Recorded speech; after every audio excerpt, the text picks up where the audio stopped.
Hello again, this is Sports Betting Whale on Wednesday, January 24th, 2018. The theme of today's video is to teach you how to handicap sporting events. I'm going to give you an inside look into my notebook where I meticulously spend my time every day working on pattern analysis.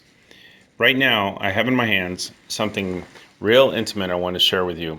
You've probably wondered, how does the whale make his selections? Well, yesterday I gave you a quick rundown on how I go through my analysis to pick out winners in games. Every day I spend my time handicapping sports through a series of pattern recognition analysis, system analysis, and fundamental analysis. I study every game on the board and zero in on exactly what kind of patterns are most likely to be forming on these events. I'm constantly scanning through all the teams playing each day and looking for certain historical patterns that always tend to reoccur. So let me give you an actual example so you can be clear on exactly how I'm picking out these winners. A couple of days ago, my top pick of the day was on the over on the Minnesota Timberwolves and the LA Clippers in Los Angeles. The total for the game ended up at 219.5 points. So why did I take the over on this game? Here are the factors I took into account when picking out this winner. I watched the teams play lately, and they are shooting fast to create many scoring opportunities and long rebounds for fast breaks. One of the things that I'm always watching when it comes to totals is how fast are the teams shooting. You know, the Houston Rockets shoot in 6 seconds or so, and Golden State similar. So even if they're not hitting their threes, the amount of volume of shots that they're taking lead to a very likely high score.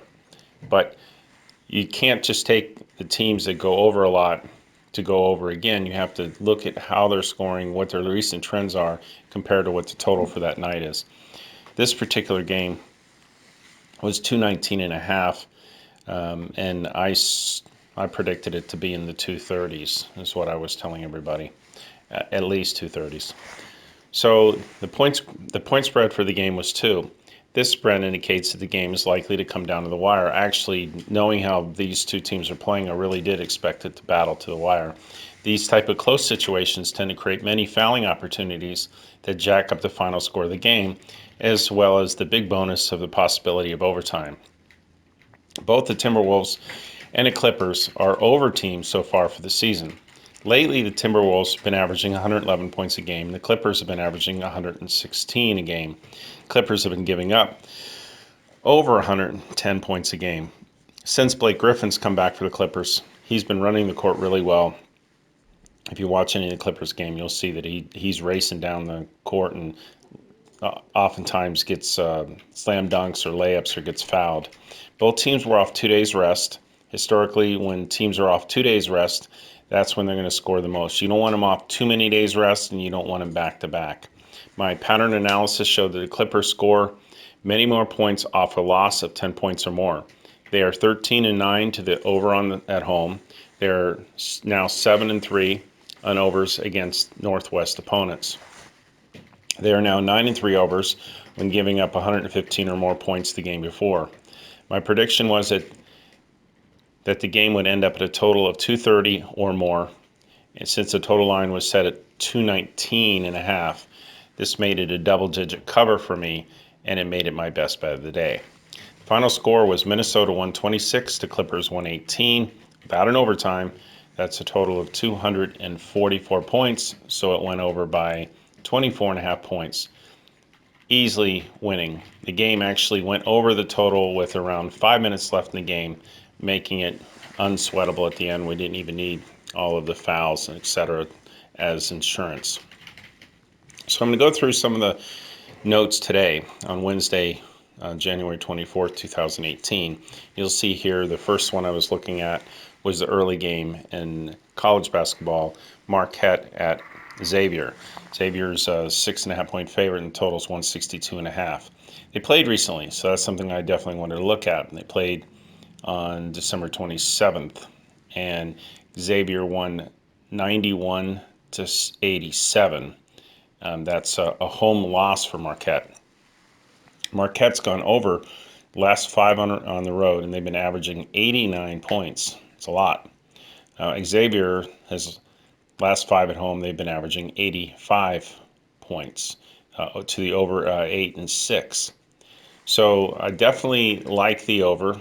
I was checking to see how they've been playing against like opponents, etc.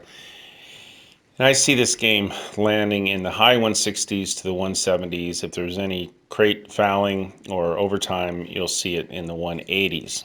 So that makes it a play for the over. I also like Marquette.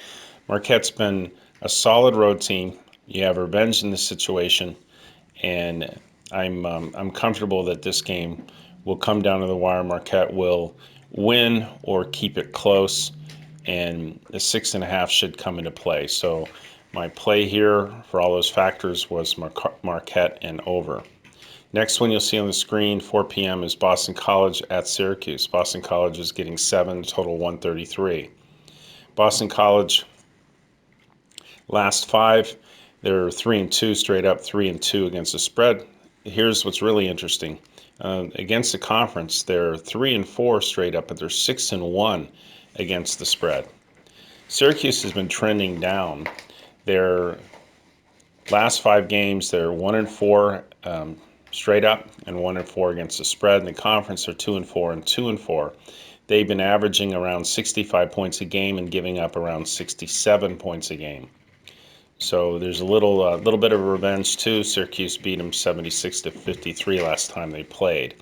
I see Boston College fighting in this game, and very similar to Marquette, keeping it close or winning. So let's grab the 7 points with Boston College. Next game you'll see on here was the Richmond at Duquesne. Duquesne's laying 2. Richmond is not a good road team at all. They averaged losing by 7. They're 2-7 straight up. Where Duquesne flipped a coin here. Duquesne's 12-2 at home, 5-1 against the spread, and usually wins 77-65. Again, I look at conference games because the out-of-conference schedule can be quite different between the teams. So you really want to focus on conference results at this time of year. Well, the conference results are favoring Duquesne as well. They're 5-2 in the conference against the spread. Duquesne's off a loss to Pittsburgh. Before that, they had 4 wins and a cover, so that's a nice bounce-back situation. Richmond's off a loss too, but they've been mixed on the games. They didn't play well against an Old Dominion. They lost by 19. The over-under trends are mixed, so I didn't touch that. Richmond beat them last time they played, so again, that's a slight advantage to Duquesne. Duquesne is 14-6 this year, straight up. Richmond is 6-13. Spread should be between 6-9 or 6-10, somewhere in that range, and it's only 2. So that qualified Duquesne for a bet. I then looked at the South Carolina-Florida game, Florida minus 10.5. I was tempting to take Florida. South Carolina is only an average road team. Florida's a pretty good team, but these two teams play close games, and Florida sometimes plays to the level of the opponent, so that 10.5 is too much to lay. So no bet on South Carolina and Florida. Next game I looked at was Georgia Tech and Florida State.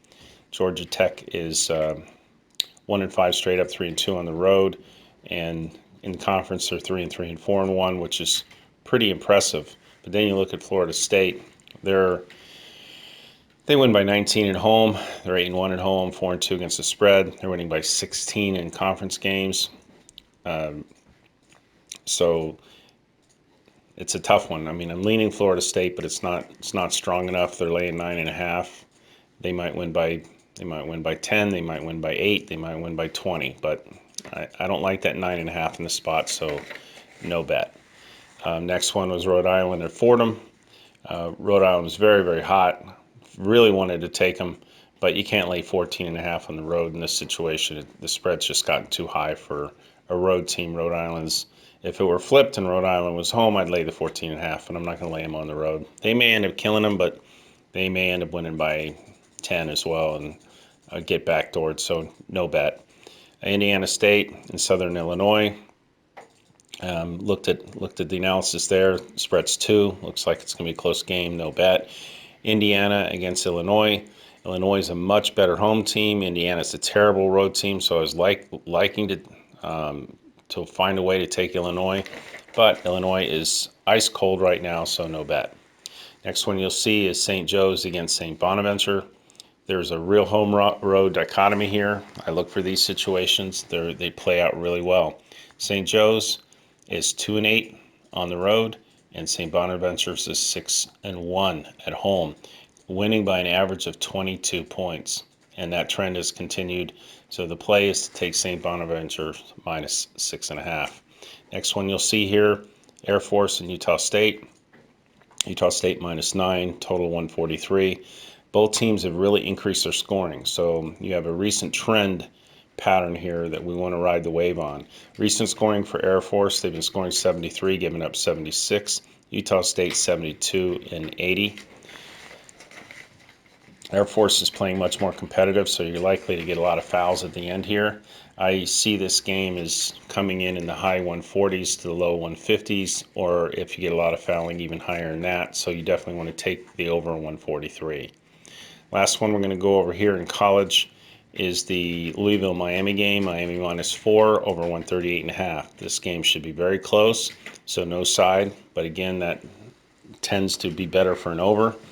Louisville's been scoring 79 to 75 last 5 games. Miami 71 to 74. So the average Louisville score has been 154. The average Miami score has been 145. Miami's scoring an average of 80 points at home, so that even trends higher. This game should easily land in the 140s and 150s. The total is 138.5. Let's go over. Okay, now you'll see some more in basketball of some of the games that we took. Now we're going to go to the NBA. Bulls and the Sixers. Both teams are red hot right now, playing really well. Bulls are 6-0 to the spread last 6, and Sixers are 7-2 to the spread. 218 is a very, very high number. Both teams are scoring pretty well, but that's probably even a little higher than it should be. So no bet on total, no bet on side. Pelicans and the Hornets. Again, both teams are playing better right now, trending up. So the 223s looks like the right number on the total, and this game could go either way. I can see either team winning, so no play. Utah against Detroit. Detroit is ice cold, but they're better at home than Utah is on the road, so you got conflicting trends here, no bet. Suns at the Pacers. This is a good one. Both teams are strongly trending under, especially the Pacers. The Pacers are 0-5, 0 overs and 5 unders the last 5 games, and the Suns are 1-4 the last 5. Pacers' average score has been 99 and 95, which is 194 total, and the Suns have been averaging about 103 points. So I'm hoping this game stays in the 90s or the low 100s, but it should definitely go under the 216.5. I see that one being a fun one to watch do nothing. Easy winner. Toronto, Atlanta. Toronto's rested off a loss. Really strong position for them, but they're 1-4 in the last 5 ATS, and Atlanta is just covering like a machine, and you don't want to go against them right now, especially at home getting points, so no bet. Best bet of the week is the next play, but that you'll have to sign up to get. So you'll see another play here. The 5 p.m. the Rockets are minus 6.5 against Dallas. Dallas has been a good cover team. I respect them right now. They weren't expected to do anything this year, but they're fighting for some reason. But here's what we have. You got the Rockets now with at full strength for the first time in a long time. They've got Chris Paul, Capella, and Harden all playing today, rested at the same time. Basically unbeatable when these three are playing together. So you have an amazing combination of full strength for Houston against a really scrappy but mediocre Dallas. And the spread 6.5. Houston should win that going away. Last NBA game to look at, Celtics and the Clippers. Celtics are now +1, even though the sheet says -1. People are betting the Clippers. Boston is an official bet on the Exterminator Champ system, which I highly respect. Celtics are a very, very good road team. They're 16-6 on the road. They're off 4 losses. And see that here's where it's a little tricky. Everyone's saying, well, they're back-to-back. But really? Playing in the same stadium. So they didn't have to travel, they didn't have to move, and they have the advantage of actually playing back-to-back in the same exact stadium in LA. So I see it as an advantage, not a detriment. And the Clippers do not have Jordan or Rivers tonight, which are key to their performance. In hockey, we're taking the Flames. They're laying about 170. They're off 2 losses at home. This is their last game at home. They definitely don't want to lose all 3 at home. Kings are on a back-to-back, and they are not playing well. They're in what I call a death spiral channel right now. And when you see a team like this, you just want to keep riding against them, just like when a team's hot, you take them. Kings are 2-7 last 9. And after a game that they lose by 2 or more, this is something I've talked about a lot. How does a team react after getting beaten pretty badly? Well, the Kings are 1-8 after losing by 2 goals or more, which they just did last night. All trends lead to the Flames winning this game, and we're taking it straight up. So in summary, you can see that just on kind of a slow day, the amount of work that goes into coming up with these selections for you and for myself, and imagine on the big days like Saturday how much work there is. This is a 7-day-a-week project for me to go through and my staff to go through all of the games and come up with the trends and the analysis, and then check with the champ system and see what they came up with, so that we're always aligning forces. And one of the things I just wanted to share with you is that my time is more valuable than my money. I have money, but time is very limited. And the fact that I'm willing to spend this much time to come up with these plays for myself to bet and for you, common sense would dictate that, again, the only reason I'm willing to do this, with all the other projects I have going on, which soon you guys will hear about, some of you already have heard of some of them, you can imagine how busy I am. And I have a large family and a life. So the fact that I'm willing to do all this and risk this money and risk this time should be a strong indicator to you that this is going to work out really well for you and for me and for all of us going forward. So I want to let you know that there is a best bet of the week this week. And if you sign up at thewhalepicks.com, you're going to get today's premium round robins plus the best bet of the week for free. Generally, the best bet of the week itself is $250 a play. I don't have them every week, but they have an extremely high win percentage, not only since it's been on the tracker, but for my entire career. So take advantage of it and join at thewhalepicks.com to get round robins and the best bet of the week for free. Thanks a lot. Yeah.